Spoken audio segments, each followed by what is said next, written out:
If you're watching this, remember, some secrets aren't meant to be found. It all started with an innocent-looking phone, sitting under a flickering streetlight on a damp, empty street. Nate was on his way home from a late shift when he noticed it lying there, almost as if it was waiting for him. Against his better judgment, he picked it up. The screen flickered to life in his hand, showing a missed call from a contact named Mom. That was strange, Nate thought, because the phone wasn't his. Curiosity got the better of him. After a moment's hesitation, he pressed play on the voicemail. "Whoever finds this phone, please don't go to 142 Maple Avenue. Do not go. There's something." The message cut off with a noise that made Nate's skin crawl, a mix between a scream and a strange, wet scraping sound. Nate felt a shiver run down his spine, but he couldn't just leave it alone. That address was only a block away. What could be so terrible there?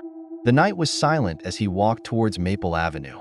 The house he found was an old, narrow building with faded green paint, nearly hidden between two larger, newer homes. Everything about it felt wrong, like it was breathing, watching him, daring him to come closer. The front door was slightly open. Inside, he saw faint, flickering light that looked like candle flames.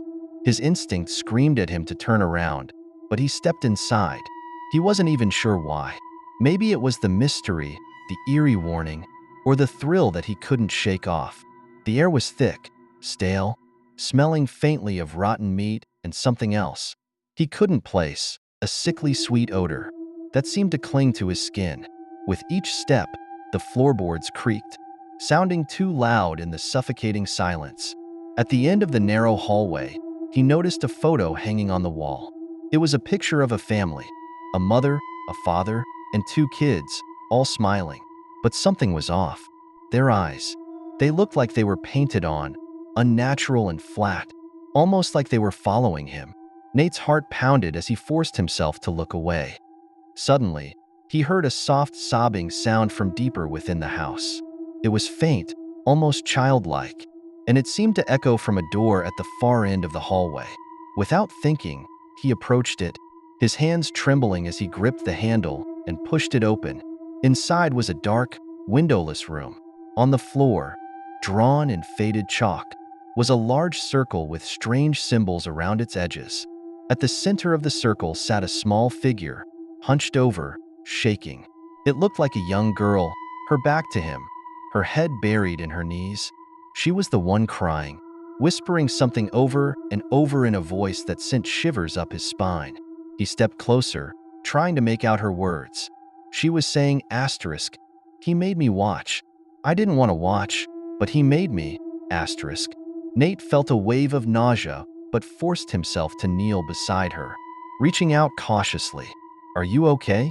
Do you need help?" The girl slowly lifted her head, turning to face him. But as she looked up, Nate's heart stopped. Her face was blank. No eyes, no mouth, just smooth, pale skin. He stumbled back, choking on fear, but she moved towards him, whispering directly into his mind, her voice echoing painfully. "He's coming for you. You shouldn't have come here." The room seemed to twist around him, the walls stretching, pulsing. The door was gone, replaced by endless darkness. He could hear footsteps, slow and deliberate, echoing from the shadows. His mind screamed at him to run, but his legs wouldn't move. He was frozen, watching as a tall figure emerged, shrouded in darkness, with eyes that glowed like embers. The figure leaned close, whispering in a voice that felt like claws scraping inside his skull. "Now that you've seen her, she'll be with you. Forever." The room seemed to dissolve around him, and before he knew it, he was standing back in the street, the phone still in his hand, his breath coming in ragged gasps. He looked around, heart pounding, trying to understand what had just happened. But then he noticed the screen of the phone glowing again, showing a missed call from Mom. This time, he didn't dare answer. As Nate stumbled away, he could feel a presence beside him, a whisper that no one else could hear. The girl's soft, chilling voice echoed in his mind. "He made me watch, and now you'll watch too."